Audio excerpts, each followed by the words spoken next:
What is up, everybody? Man, it is very hard to get excited for this week's games following last weekend. It's just like, how do you top that? Yeah, dude. Week 5 was just so good that, like trying to follow that up with a week 6 slate that you have to I was listening to Hard Count today and JD Pickerel said, Pickle or whatever, he said, don't be the guy that says it's time to go to the pumpkin patch. He's like, there's some games here. This is the week. This is the week last year where Vandy took down Bama. Well, who's Yeah. playing this week this year? Raise your hand if you feel personally attacked by Regina George. I literally texted you, this might be the weekend to go to the pumpkin patch. Yeah, I know. It's funny because that when JD said that on his podcast on Hard Count, he was like, he was just like, dude, don't be a fool. This is the exact Yeah. week. It was week 6 a year ago where chaos freaking happened. So That just made me think of a segment we're going to cover here in a little bit now that you bring that up. Okay, so first of all, now that we're jumped into this, follow, subscribe, 5 stars, everything. you can see it up at the top of the screen now. Yeah, let's go. Give us 8 stars. Yeah. So we're going to jump in. MLB playoffs started today with the wild card series, and it has been an exciting day. A lot of close games, a lot of low scoring runs, and Skubal is still Skubal. 13 strikeouts today. It was a really good game to follow. They beat the Tigers beat the Indians 2-1. The Cubs win 3-1 over the Dads. They got their first postseason win since 2017. Whew. And then we just watched the Red Sox wrap up a victory over the Yankees. Yankees had bases loaded, no outs in the 9th, and old boy Aroldis Chapman comes in and closes the door. And then currently we have a 5-0 lead for the Dodgers over the Reds. So that's what's going on right now. Yeah, I did get to watch a lot of the Cleveland-Detroit game while I was at lunch in Omaha today over at Oscar's Pizza. Great wings and pizza, by the way. Those of you that are in Omaha, make sure you hit up the Oscars every once in a while, all right? And Oscars, make sure to hit us up because we'd love to sponsor. Yeah, no kidding. We love Oscars. We love Oscars. So, anyway, obviously, there's a crazy dynamic with the ending of with September. Why don't you take our listeners and viewers through, what happened exactly with Detroit and Cleveland in the Central? So, Detroit, if you take last year and do a complete 180, that's what happened to Detroit this year. They had a 12.5 game lead on August 4th. And the Indians, on the second to last day of the season, made the full comeback. At one point, they went 19-1. Yeah, it was crazy. Yeah. And second to last day, they took over the Central lead and they had the tiebreaker over Detroit, and they won the Central, coming back from down 12.5 games. And it's just so crazy because last year it was Detroit that did it, and it was Detroit who, as soon as you got to their bullpen, the game was over. And this year, their bullpen completely let them down. So it's been a wild one. It's kind of crazy because, as a Twin, I know you just were going to segue into being KC. We're both AL Central fans. Yeah, as a Twins guy, I felt like that happened to Minnesota last year. Yes. They had that big lead and then just freaking fell off the planet, and then all of a sudden, halfway through the year, they're selling their whole team. Last year, we were thinking division title. Yeah. And then now it's just... You guys went on that run where you won 13 in a row in June? 12 or 13 in a row? Yeah, really kind of solidified this. What we thought was... Not we. What they thought was, solidifying a playoff run, because the year before, I think that was when... I can't remember... Gosh, I got to brush up on my own Twins history, but, Sometimes 2 with years ago, the college. Twins won the Central. Yes. Okay. So, like you think that the Rocco Baldelli era was like really in good standing, and then they fired him Yeah, just yesterday. So like and this is not a Rocco Baldelli problem. He's no. going to have a job, and there's jobs opening up. Yep. Yep. So it was sad. It was sad. I mean, as a Twins fan, Trevor Plouffe. Hey, guess what?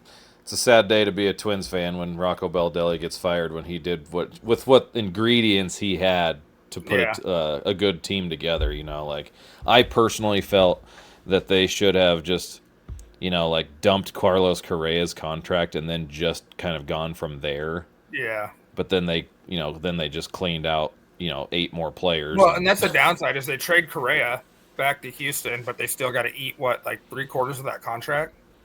yeah, but still just getting it off. I mean, I don't know. Like it was just one of those things where like he wasn't really worth that money anymore and Yeah, like yeah, you're eating that those dollar bills, but I don't know. It was just time to make a change and kind of go into. I mean, they like you said this before the show. Like they have a good young core, yeah. especially And surrounded by Luke Keeschel. yes, I was just gonna say if baseball was a stock, I'm buying so much Luke Keeschall stock. It's not funny. Yeah, like I started buying like his cards and his autos. I know I was buffering there for a second, but yeah. Yeah, no, 100%. Um, so we have three manager openings right now: San Francisco, Minnesota, and late last night it was announced that Bruce Bochy would not return to the Texas Rangers. It was Mm. mutual terms. Sounds like it was financial terms. Um, but that begs the question: could we get a reunion in San Francisco with Bruce Bochy? I don't know. I guess like I don't know the specific dynamics of that. You would know better than I would. So, Yeah. what do you think? D1 Baseball had a story out that was saying like San Francisco might interview Tony Vitello from Tennessee. Oh, I really? Yeah, that was an interesting one to me. Yeah, for sure. No, that's crazy. You don't really see the college coaches moving up to the No, MLB very no, it's not often. like football where you get No. like probably one every 3 years you get one going to the NFL. Right. It's just such a different thing, different grind, like Yeah. so. So we'll kind of wrap up on baseball because we don't want to go too far down that hole, or we'll have a whole show just on baseball. But with the Yeah. postseason here, who are you taking to be in the World Series and win the World Series? Well, I like the Mariners on top. I was kind of wishy-washy on that uh in terms of the American League, but like being a being a Snakes fan on the national side of things, I see a Naylor and Eugenio Suarez be up in Seattle, like, and obviously with Cal Raleigh and the history Yeah, he's had this year, like, it's just kind of one of those things. And their pitching staff, like, Seattle's got a complete team yeah, and a dangerous team, like, and I let it's they have such a good offense. Like, I wouldn't mind seeing I have the Dodgers on the other side. I mean, how do you pick against the Dodgers, in my opinion? Like, seeing Seattle play down in Dodger Stadium, like, and where home runs are just freaking home yeah, runs galore down there, especially at yeah, night games, like you could see World Series games being like 8-7, yeah. not 9-7, Well, then you like go back to that would be Seattle, awesome. That which would then be you go back awesome. to Seattle, which is statistically the Right. toughest ballpark to hit a home run, and you have Yes. the Dodgers who rely so much on the home run ball. Right. So Yeah, that would be fun. I think like in that matchup, like because I don't think I know that the Dodgers have spent a lot of money on pitching and stuff, Yeah, but I would if I'm the Mariners, I would rather see the Dodgers pitching staff than the Phillies yeah. And that's where personally. I'm going with Mariners and the Phillies. Now, if you get that matchup, that would be home runs all over the place because Philly's a good park for home runs too. Yeah. So And then you get the Schwarber, Cal Raleigh, both guys over 50 home runs this year, like going back and Right. forth. Right. Plus all the other guys. I mean, Harper can hit home runs. Suarez hits home runs in Seattle. You know, like Yeah. it'll just be bombs all over the place. Yeah. Which But it's I think crazy because it's also two like incredible pitching staffs. it's true. It's true. That would be like a bettor's nightmare, honestly, Yeah. because you Yeah. have all that great pitching, but you know, like sometimes those dudes get shelled, and so it's like, do you take the overs? Do you take the unders? Yeah. And I'd then be interested. I'd be interested to see what the overs and unders would be set at. yeah. You know, like for a combined score. Yeah. So it'll be one to definitely. I'm excited for the postseason. I love postseason baseball. So we'll Hmm. keep an eye on it and keep updates as we go throughout the postseason. Yeah. Now do we want to jump into college football? Yeah. Um, Joel Klatt stole your thunder. I think he secretly watches our show and then just talks about what we talk about. I think we've tagged him in enough X posts and tweet. What do we even call those anymore? X posts or Nah, tweets? Do you I still call call him. them tweets? Yeah, So I think we tag him enough in enough of those things that maybe he's starting to pay attention to the old Main Street Sports podcast. yeah. So He why sees don't that you lay out? a group's out in Nebraska. He's from Colorado. You know, Yeah, like why don't you lay out Penn State offense and kind of your thoughts with Andy Kotelnicki? okay. So if anybody follows us on X, you probably saw us. I'll say us. We posted a after that Oregon game, and it was a couple hours after because I was actually laying in bed when I was thinking about this. I was like, okay, they ran some similar concepts as Georgia Tech does with that like jet sweep, you know, Yeah, like and then you got the inverted veer and the power game out of the quarterback because like when they started incorporating Aller into the run game, that's when they started driving down the field. Now, granted, you can say what you want about. I mean, my opinion was different than yours regarding what Oregon's defense was doing, but that's neither yeah, here nor there.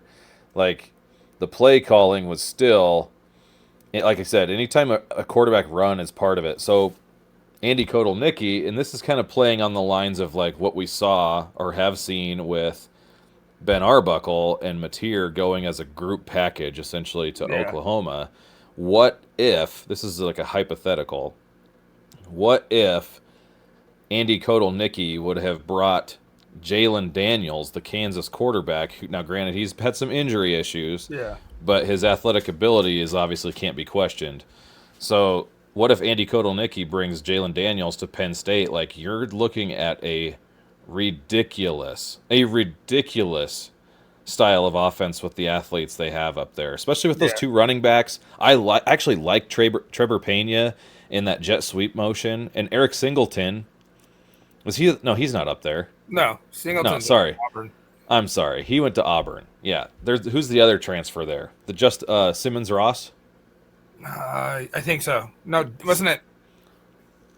the guy that caught the touchdown pass. It wasn't Pena. Yeah, But those two guys, like they ran those two in jet motion and stuff, and they had some different looks. Like, you know, I just felt like they're just missing the right quarterback for that type of offense that Andy Kotelnicki was known for coming out of Kansas. Because correct. it just doesn't feel like it feels like Kotelnicki's been trying to do something different to tailor himself to Aller. Devontae Ross. Yes, Devontae Ross. Okay. Um and like it's not meshing right, you know, like and actually one of the podcasts said that they felt like I think it was Greg McElroy said that he thought that Drew Aller's actually regressed, Yeah, you know, so since Kotelnicki's gotten there. yeah, and it's to me like I know coming out of high school, he was an Elite 11 quarterback. Drew Aller, we're talking about, was Elite 11 quarterback. Like he's a 3-year starter, but you kind of hit on it the other day. It's repetitive to where like what has he done to improve? Joel Klatt hit on it. Like here, you're supposed to be this like first round quarterback. You're supposed to be this 5-star everything, and then you go to overtime. You try to go for the the big play where you could have just first down, dump it off to your running back in the flat and get the 5 yards. Yeah.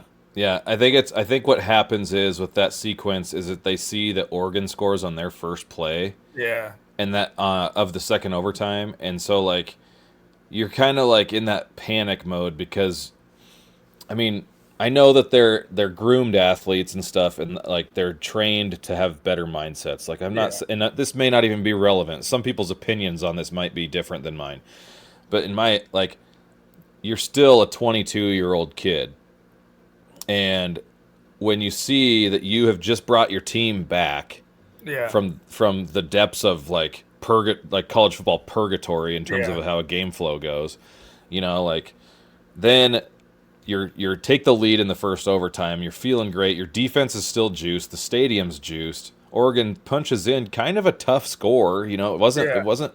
They had to work to get that score in the first overtime. Like, and then you flip the whole deal. Oregon scores on the first play, and now if I'm Drew Aller and maybe some of those guys, you're thinking, especially Drew, with all the pressure on Yeah. everybody telling him you suck, you're kind of like, okay, well, I'm going to show you. We're going to answer right Well, back in one play. and And they he had tries gotten to, momentum after picking off the 2-point conversion. right. And so, like, you're trying to complete that entire momentum shift. Like, had that been like a completion, like, let's play a hypothetical. Yeah. Had that be a completion and maybe a touchdown, which I don't think he would have because there's still someone over Yeah. the top. Yeah. But hypothetically, if they score on that place would have been the loudest it has ever Yeah. been, probably ever in its existence. So like of course Drew Aller wants to lead that moment. Yeah. And so like in my opinion, you just kind of got a little ahead of yourself. You're a young dude yet in the grand scheme of things. Emotions got to you. You tried to hit the knockout punch too quickly, too early, so that's just kind of the way I feel about it. I mean, whether that's right, wrong, or indifferent, Yeah. I mean, you could make an argument against or for that, I think. So, Well, and that kind of brings us to like the next question is there's obviously you got a text from Alex and it's kind of been all over X the last couple of days. Like, hmm where does Penn State and James Franklin go from here?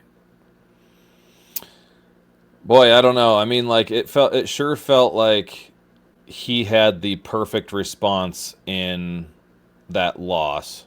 To the like he took full ownership, and Yeah. like if you listen to that interview that he gave and when he was asked about that stuff, like he didn't pitch a narrative. He Yeah. kind of like he just took ownership on it. He's like, we got to be better at this and this and that, and I understand the criticism, and just totally shouldering the whole thing, Yeah. not letting his team do it, not deflecting and doing it on like talking about his history, Dabo, because I think the point of I think it was Klatt that pointed this out. Might have been Pate. Like there's a stark difference between how Franklin treated how that went with all It the was Pate. storylines behind it. Yeah. It was Yeah, just- and then I think that was clear that was being alluded to being the right way to respond yeah. on contrary to what Dabo did after losing to Georgia Tech and then ultimately after Syracuse and blah blah blah, right? So another point that Klatt made. Yeah, this one was Klatt. Another point that he made. So this is their 10th straight top 10 loss, right? yeah. This is the first one where they were the higher ranked team. Oh boy, I didn't know Yeah. that one. Yeah. So the other ones, those top 10 losses, they were, I mean, rankings in the grand scheme, when you're at that level, do they mean anything? No. But to the common fan, those other 9, they were all the lower ranked team.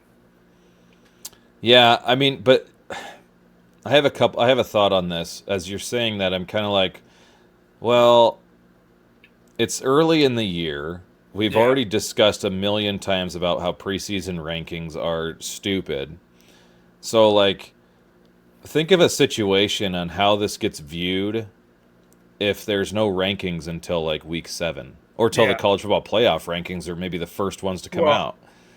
And Like how much I guess my point is how much do these data points that get thrown out there on social Yeah. media and talking points and talking heads, like how much does that drive the criticism towards James Franklin Yeah. rather than just on-field product. Does that make Now, sense? yeah. Now I want to follow that up with, and it's something I find myself guilty of.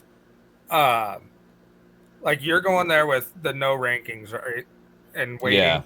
Yeah. So if we throw the rankings out and we go based off what we had seen through the first 4 weeks, Penn State was not a top 10 team, maybe not even a top 15 team the way they were playing.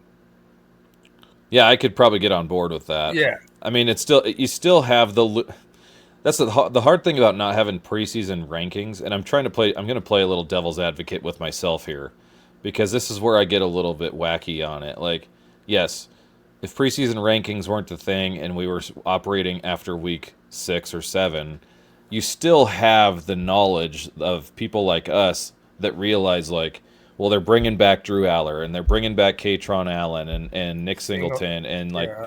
all, and, like there's still all of that hoopla surrounding Yeah. returning starters, right? And like really good starters.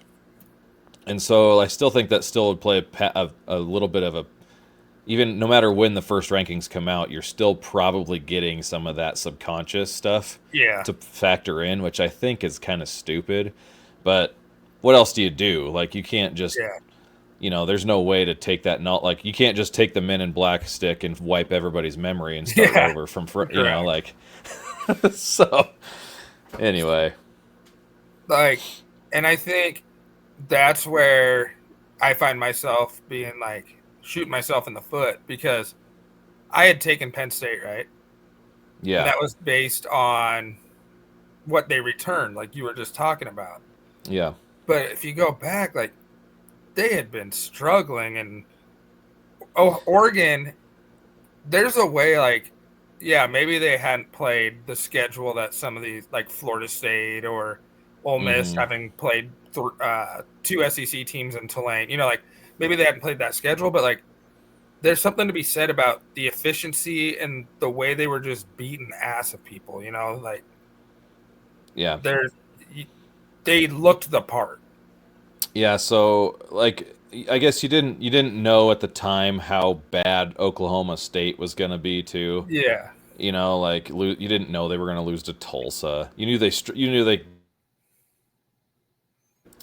that they didn't light it up against, UT Martin, but yeah, you still think in week 1 you're like, okay, well, but so yeah, that was a egregious, like, eye-opening win, but then because then Oregon only goes out to Northwestern and wins 34-14, 35-14, and like, okay, then you have to dive into the stats and realize that, okay, well, the backups were the ones that gave up all the yards and all this stuff, and like we talked about last time, and so I mean, there's so many things you can dive into to kind of paint the picture rather than just win loss, yeah, but I did think that Penn State, like looking at Drew Aller's stats, because Dante Moore was not like being, he was super efficient, like, yeah. and Drew Aller was on the opposite side of that Well, what was against it? inferior competition. There was some crazy stat that I think this was. I can't remember if this was prior to Northwestern or Penn State. That Dante Moore had played 17 offensive series. 16 of those went for a touchdown. Yeah, I think it was actually, gosh, I want to say it was 17 offensive series, 15 were touchdowns, one was a field goal, and one was like, they hadn't even punted. Yeah, Like at one point, Dan Lanning was like, I had to punt because otherwise I thought my punter was going to transfer. yeah, Like, he literally said that in media. Like, so, I mean, jokingly, obviously, but like, yeah. it's just kind of crazy how efficient they were and to begin the year, and that's just a testament. The thing that I was most impressed with as we're talking about Dante Moore is like, and all the talking heads have been kind of talking about it this week, is the poise. Yeah. Like just the stoicness. Like, there's not, now you don't know what's going on in a kid's head and how they treat the outward projection of it was that, like, he's like, it's just like another game. But that's the resemblance of his head coach. Yeah, yeah. I mean, that's the message that Dan Lanning always talks about. Is like, these are the games we want. Like, we don't get too Yeah. excited for them. Like, it's great to want to play in It's these. the And next game on the schedule, is what you hear yep, him say a lot. yep, So okay, yeah. so back to the original talking point. Where does James Franklin go from here? Like, they lose this game. They're going to be an underdog against Ohio State, I maybe have against Indiana. I have a game circled on their schedule. I went through it today. Okay. I have a game circled on their schedule that I think is ultimately like I think he'll survive another loss to Ohio State. Yeah. Like because they're the defense. The story about Ohio State's defense is like way too like it's way too tall of a task right now for Penn Yeah. State to even think about winning that. Like so, like I think there's some like he gets some leeway with that. Now Yeah. Indiana, on the other hand, I don't know if people like it depends on how are they still undefeated when they play, all that kind of stuff, and like does Indiana take down Oregon? Does if Indiana were to beat Oregon and then Penn State beats Indiana, Yeah. like that changes some things. I don't think that's going to happen, but there's a lot of variables. But the game that Yeah. I have circled is actually when they go to Iowa City. Yeah. Like that game is literally gonna be like 7-3. Yeah. I mean, you have two really good defenses, and I had a deep dive into Phil Parker's defense today on Fastlane, and so like knowing how he runs his defense, I'm not gonna say that I'm an Iowa fan, but I am very impressed with Phil Parker, and I am like, I'm kind of like, why does Iowa not feel? I bet Iowa fans should feel the same way Penn State does. Like they have great defense, and it feels like it's being wasted. Yeah. Like that's the talking point about Penn State this whole week. I would argue that Iowa's in the exact same situation. Like Yeah. they are a good offense away from being a national power with the way Phil Parker has handled that defense. That's They got freaking special nuts. teams and they got defense. When I was finally able to see the stats for Iowa, and I don't want to segue onto them because I know the question. This is about Penn State, but when I saw the stats on the Iowa defense today, my jaw dropped to the floor. Like because you can quantify what we already know, but now you have like a tangible thing you can see. Like they only gave up 2% of the plays out of 800 plays went for 20 yards or more last season. It was Yeah. 18 plays. 18 plays out of 800 or something dumb like that. Yeah. Against their defense. Like that's So crazy. so say Penn State goes 8-4. They lose to Oregon, they lose to Ohio State, they lose to Indiana, and then say they lose I think if they lose Nebraska or in Iowa, right? if they lose to either one, if they lose to Nebraska or Iowa, Franklin's toast. Yeah. So then where does Penn State go from there? I know Alex had mentioned maybe like Matt Rule, but Like I said, Rule has the same record as the Franklin. the only thing that lures Rule away or it makes Rule enticing to Penn State, A, the alumni, B, well, that might be secondarily because I don't think schools should get into that scope of being like, oh, it's an alumni, he's great. No, Yeah. like that's a secondary thing. But I think the podcast and some of the things he's doing that's kind of starting to get ahead of the game in terms of Yeah. NIL and getting your name out there. Because Franklin fits into that category. I think we said this the other night. Franklin kind of fits into that same category as Dabo. Yeah. So like just not a real like he doesn't move the needle for me. If I was a high school kid, I would not be like excited to play for James Franklin personally. But I know that there's some people out there that would argue the other way because they're plain Janes and they like simple and like he kind of gives off that vibe. Yeah. Well, I'm an Oregon fan, so I mean that kind of tells you about myself a little bit. I kind of like the out there stuff and Yeah. like I like the guys that are bold and I don't like the reserved stuff. I'd rather see bold opinions and energetic dudes like Dan Lanning. Well, and Kurt Signetti. And Signetti, not being afraid to say what he wants to say. Yeah. And then like the best part with Signetti is like he goes and backs it up. Dan Lanning goes and backs it up. Right. Like the only one that like might be better would be old Kalen DeBoer. because Yeah, I mean, obviously no, that's not an I just had to option. get my Kalen DeBoer shot in for the episode. Yeah. So if you want to So throw if a, he's to go, where does Penn State go for a head coach? I think you probably look at. Gosh, I mean, you're looking first and foremost. You're looking for a guy that's going to be that's going to be a great recruiter, obviously number one. But Yeah, I think you're going to have somebody that has to have a dynamic offense and a yeah, historically dominant offense. So and the guy that kind of fits that culture of Penn State. Like they're not going to be flashy in terms of like the uniforms and stuff. yeah. Like they're going to be it's going to be like a no BS type thing, and we just get, the type of guy that fits that culture the most is kind of like the James Franklin, but they just need a better offense. So like the Nick Sabans of the world. Yeah. I don't know which guys that is that aren't already at great programs, that aren't going to leave. So the first person that comes to mind, and I'm only throwing his name out there because of how you just described it. I never in a million years see him going to Penn State. Would be an Ed Orgeron. Oh my gosh. That's Like he not would the name I never thought go you to were Penn going to. State, but like he's going to respect the tradition, but he's going to recruit. Right. And yeah.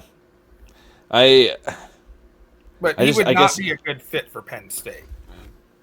like what about Man, I mean, do you go the coordinator route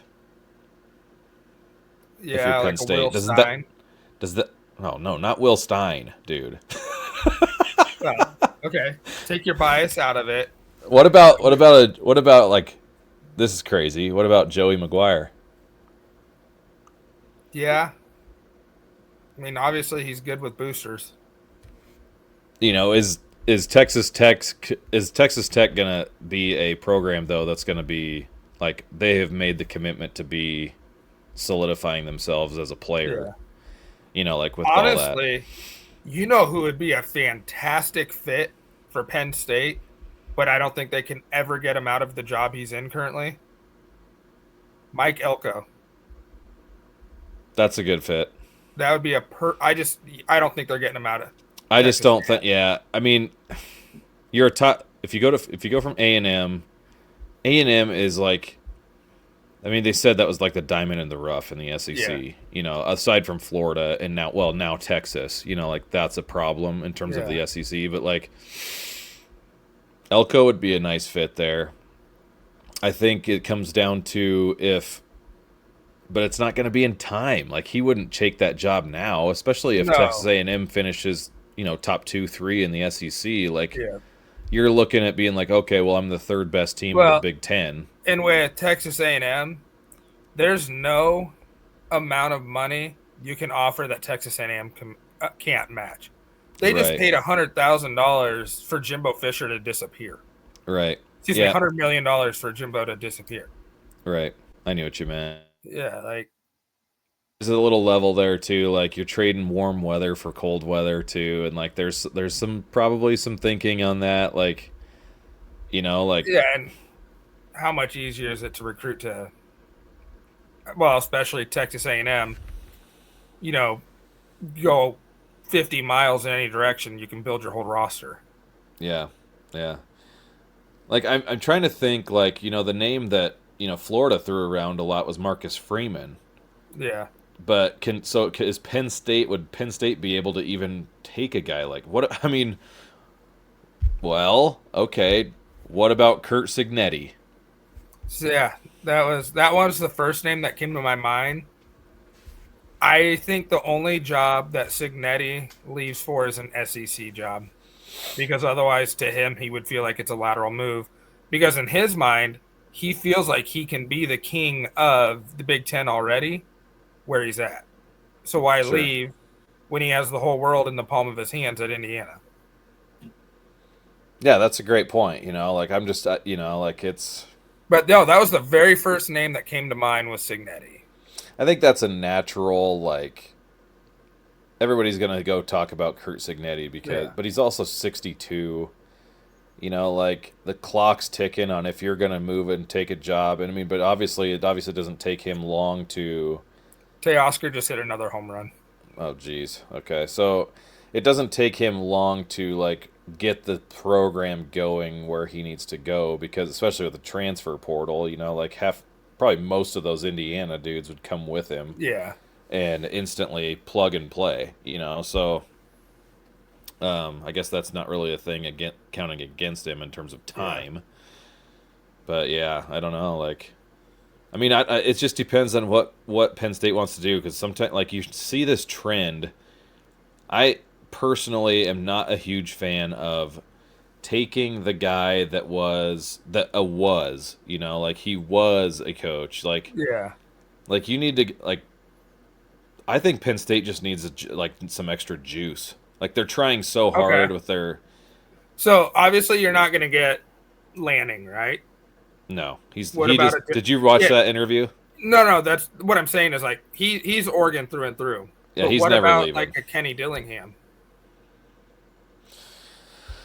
Oh man, that's an interesting one. I I feel think like Dillingham works because what Dillingham wants to do fits Arizona State's culture. right, but does that translate to And I Penn don't think State? that would translate. No, no. I feel like you're almost like. I mean, when you think of Penn State, you're thinking of like the Michigan feel, Yeah. you know, like the Ohio State feel, and I don't even know who's like. There's not many names out there without like taking a chance. Now Penn State took a chance on James Franklin. Yeah, You know, coming like he from came out Vandy. of Vandy. Yeah. You know, Okay, so so like Clark Lee. no, Do isn't you dip Clark Lee back into that pot again? Isn't he a Vandy alum? Yeah. Yeah, I don't see that And we one need to being see Clark Lee without Diego, in my right. opinion. Yeah, that's a great point. That is a great point. Well, this is going to sound so dumb and so rhetorical, and you're going to hate me for it, but I know where you're going. I'm ready to get you fired up. I know where you're going. Dabo.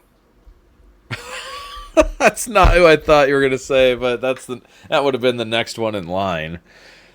Oh man, if Dabo went to Penn State, well, he brings some, Obviously, like but that's he's not gonna the that's not a he's gonna get rid of change. his offensive coordinator. I think whether he's at Clemson or wherever he goes, this OC is not going with him.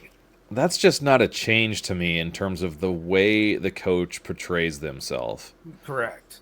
You know, like It's James Franklin 2.0 or yes, 1.0 because he's actually got yeah, national titles. right, yeah. So I don't think that's the move, not at all. Like but I don't think it's crazy because I don't think that Kansas style of offense fits Penn State No. either. Like so that's why I'm trying to find this coach that's like, well, what kind of guy would run that offense? You know, like, you know, because you're not gonna give the job to Andy Kotelnicki. No. Like, you know, he doesn't move the needle in that regard, and so, man, the only person I can think of. Where Because did you man, think I was going to go?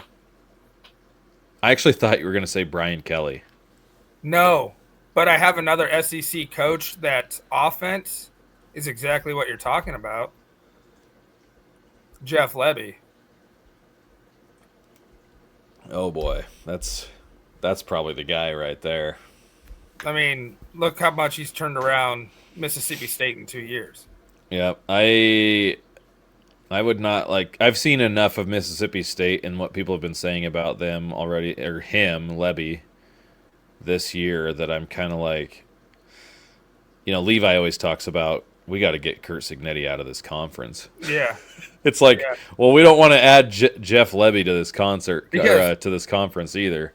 you know what I think's holding Jeff Lebby back is Blake Shapen.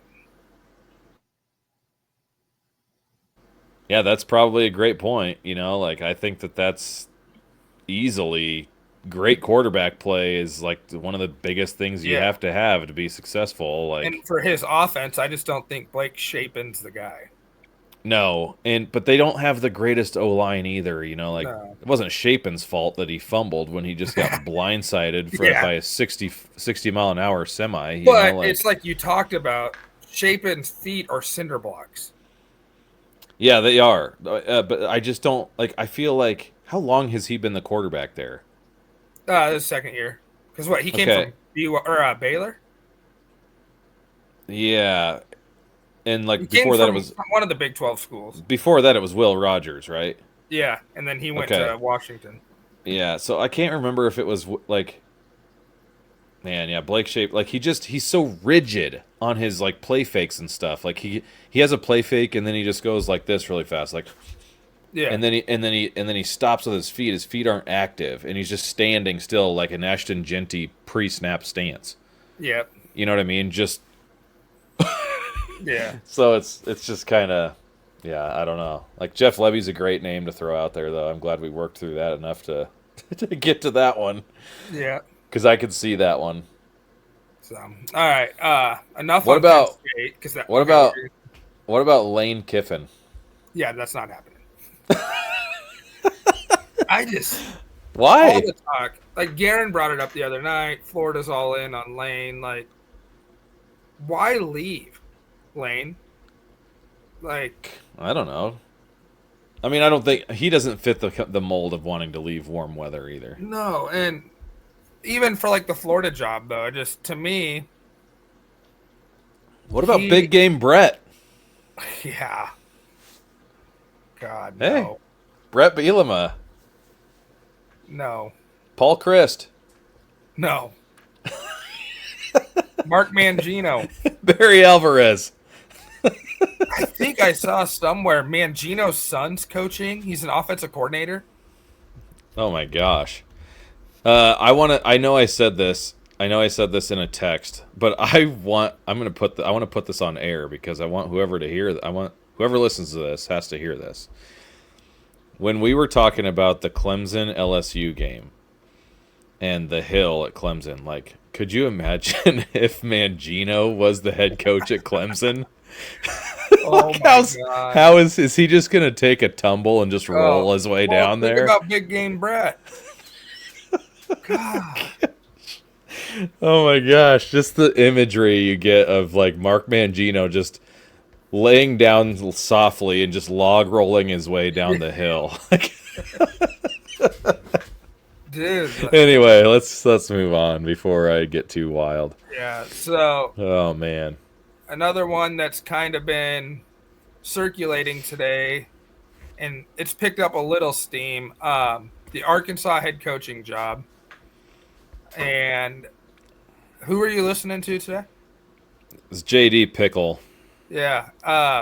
Mike Gundy to Yeah, Arkansas. they threw out Mike Gundy on that one, like I mean they talked through Rhett Lashley first, that kind of stuff naturally with the connections, but then they threw out Mike Gundy and how like he's perfect for that job because they don't have crazy money and Arkansas views themselves more like a Big 12 school than they do an SEC school Yeah. Well, when it comes to Southwest football. Conference. Yeah.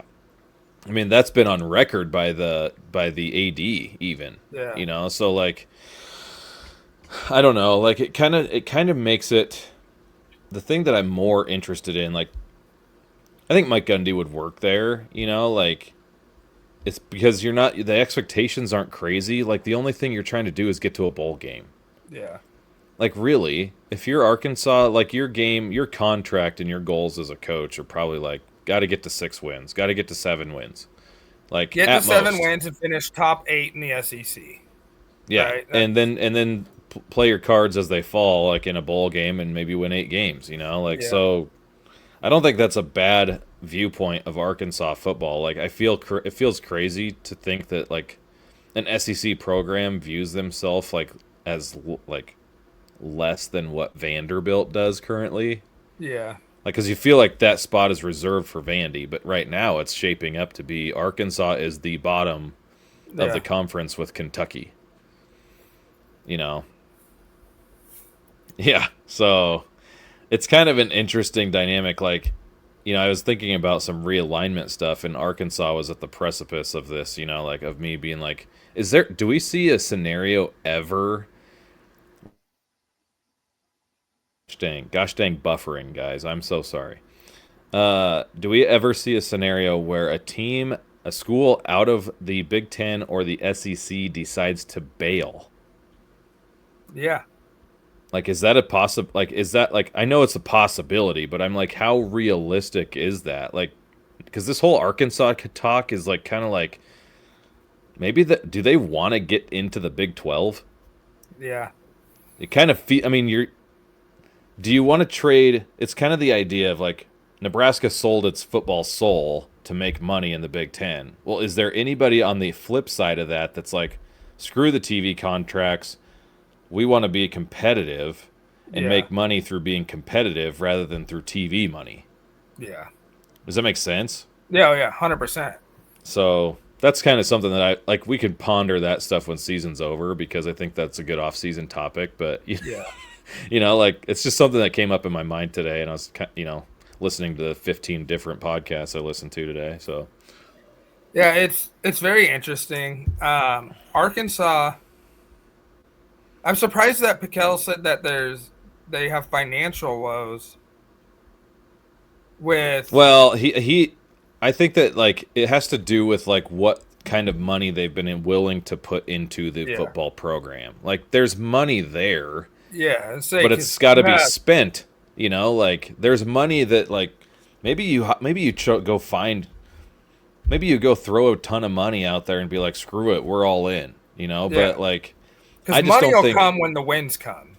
And when you have right. Walmart and Tyson Meat based out of Fayetteville, Arkansas, like Yeah, the but that money does not mean that those guys are going all in on Arkansas No, Razorback football. Walmart's thrown so much money at Missouri the last 2 years. That's where Missouri's getting all their NIL money. Yeah. So I don't know. Like it's an interesting topic, for sure. Like there's some things I didn't even know about Arkansas until like that's why I said this on Fastlane this morning. Like, I'm so happy that we started this podcast because it's required me to dig deeper and see things on more of a deep level rather than just talking surface level. Yeah.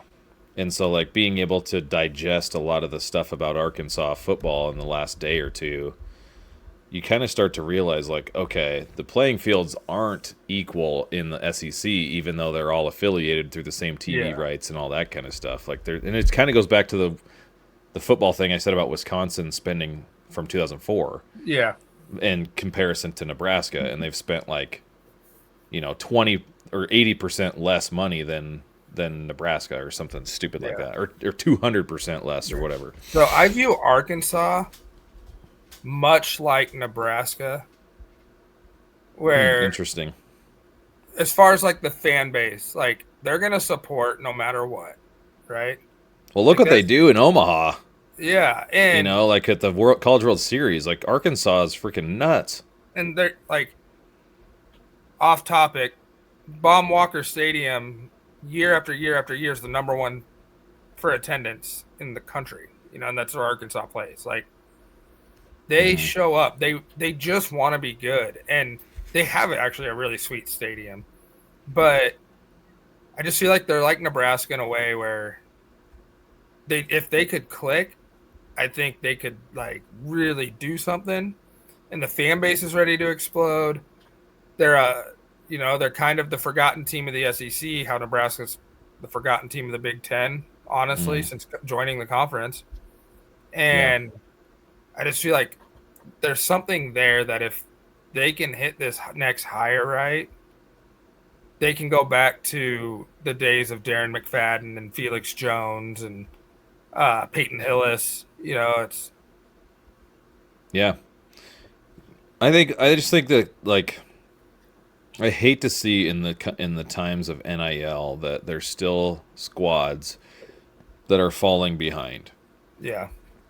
And Arkansas has obviously proven to be that program this year, and it's interesting you can make the comparison with Nebraska because, well, what's like very similar structured states in terms of like sports, like the Huskers are all Nebraskans have.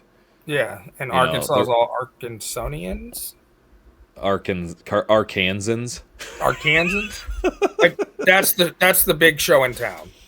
Yeah, the Razorbacks. You know, like and there it's a proud program and it's a proud fan base because well, when it's the only thing you have, like there's nothing else to hang your hat on. So that's why it's great that they have great baseball and they have pretty good basketball program They're too. good So in every other, like their track and field teams are good.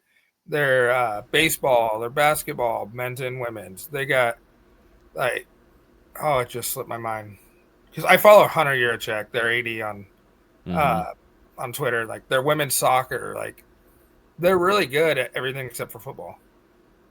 yeah, yeah, it's. I think eventually it'll click. Like it just takes the right guy. I don't think like Sam Pittman. Great dude.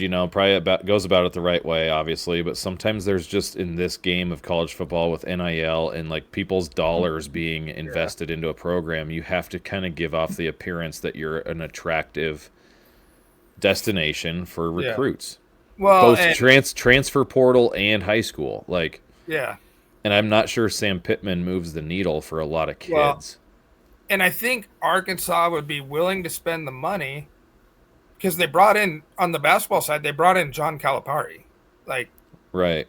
he's not cheap. He's one of the best coaches in basketball. Man, you think if you get Arkansas rolling in that same conference where it's so deep right now, like you're just like that is like I don't want to say it's a mini NFL, but there'd be so much parity within the Yeah, conference that like you have to say that 8-4 is like really good in the SEC. yeah, And I kind of touched on this the other day or this morning. 8-4 in this day and age is not the same as 8-4 in 2005. yeah. Like you are a really good football team in my opinion in especially the Big 10, Big 10 and SEC. If you're 8-4, you're probably a really good school, like Yeah. good football team. Well, And if you're back eight in and four in the SEC, you're a top 15 team in the AP. well, regardless of all that, I'm saying like Yeah. you're probably pretty good football team, Well, and you're like going to be getting recruits with that record.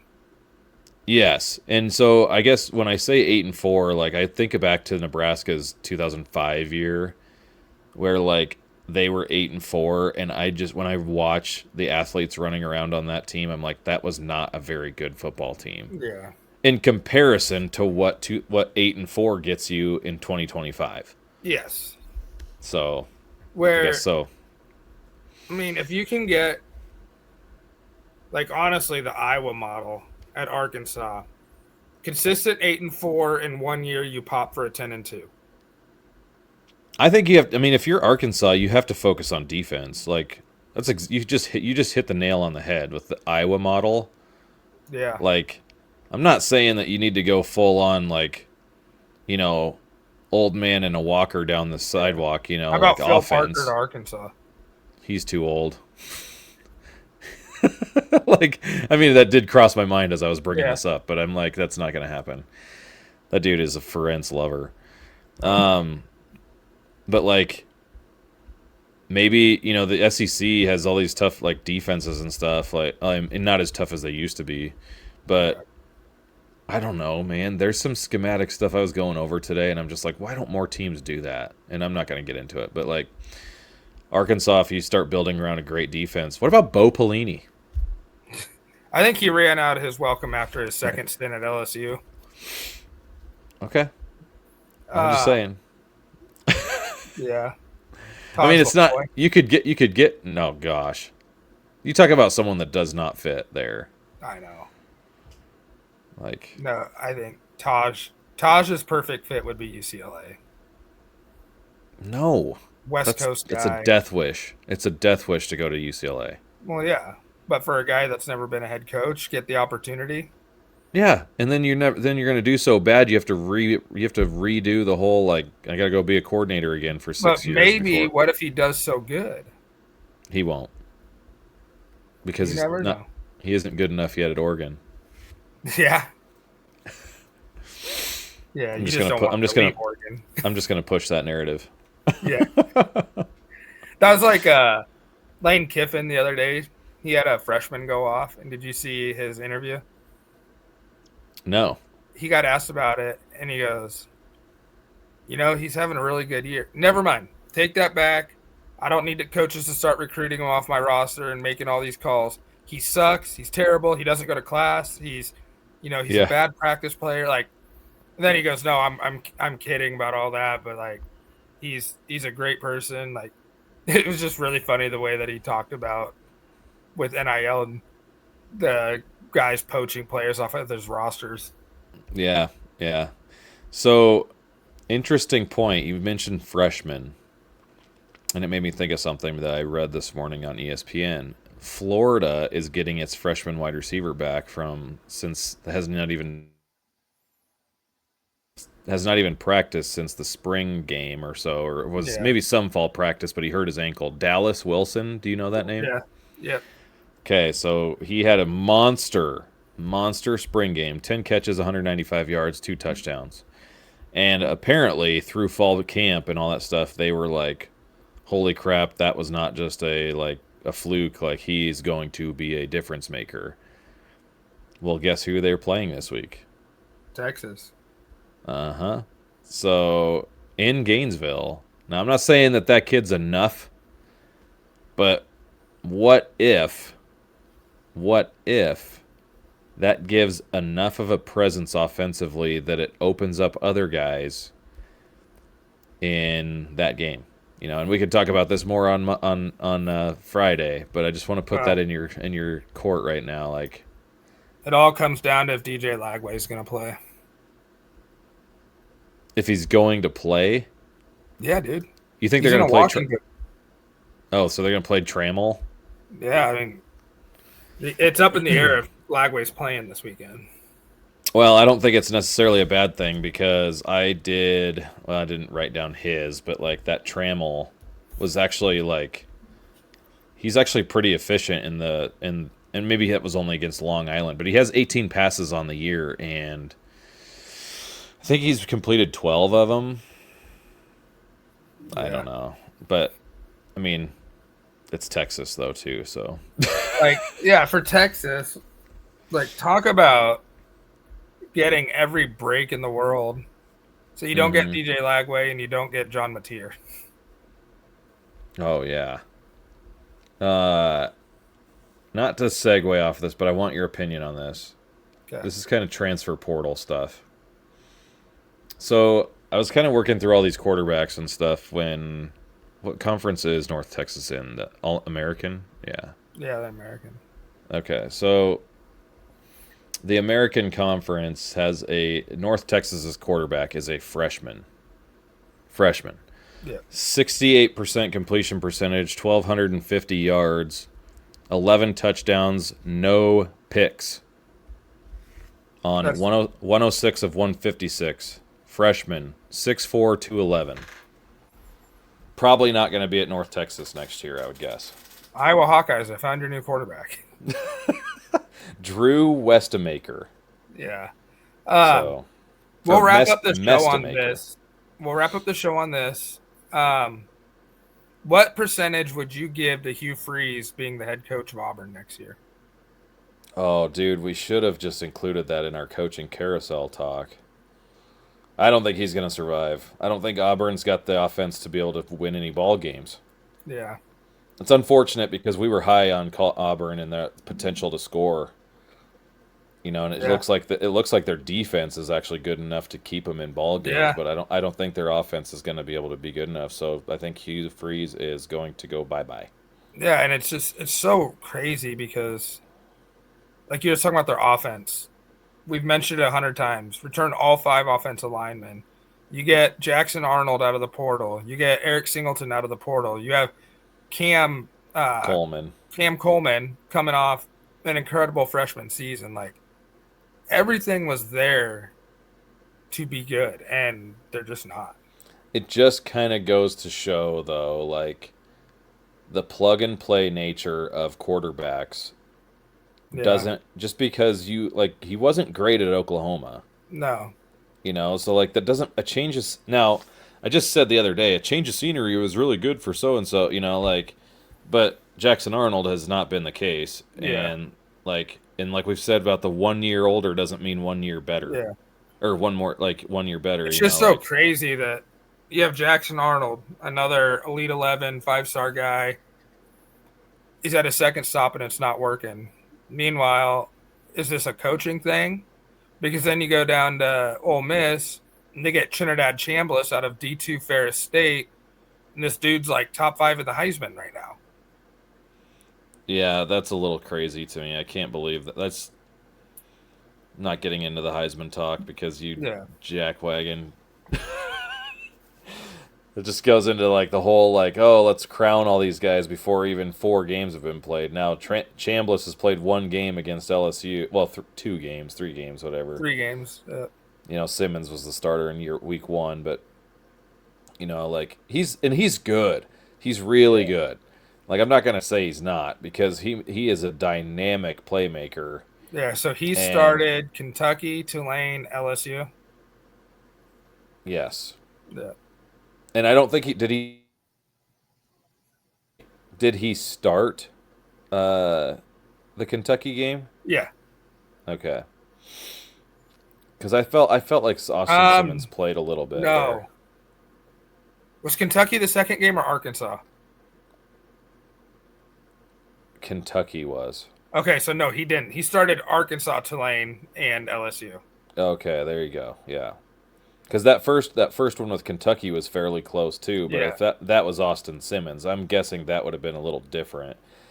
And then with Ole Miss struggling with Arkansas being Chambliss's first game, that kind of changes my viewpoint on that game having with the comparisons of Notre Dame and all that kind of stuff. Yeah. Like if Ole Miss were to play Arkansas next week, it'd probably be a lot worse.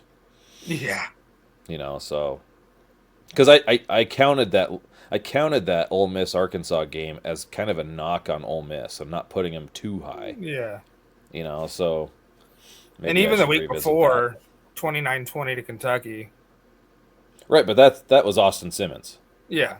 Yeah. So like I'd be willing to throw that one out. But I was not willing to throw out the Arkansas result, considering that Arkansas played the close game with Memphis and then got blown out by Notre Dame. Yeah. So I think that's a good stopping point. We'll come back on Friday with our picks and previews and probably another coach getting fired by that point. Who did we predict it was going to be? What's that? Who's our prediction for the next coach fired officially? Let's put it on air. Okay, my prediction for the next coach fired is going to be Florida. Billy after Napier. They lose to Texas. Billy Napier, yep. Yep. I agree. That's where I would go. Oh, really? I thought you would go to North Carolina and Raleigh.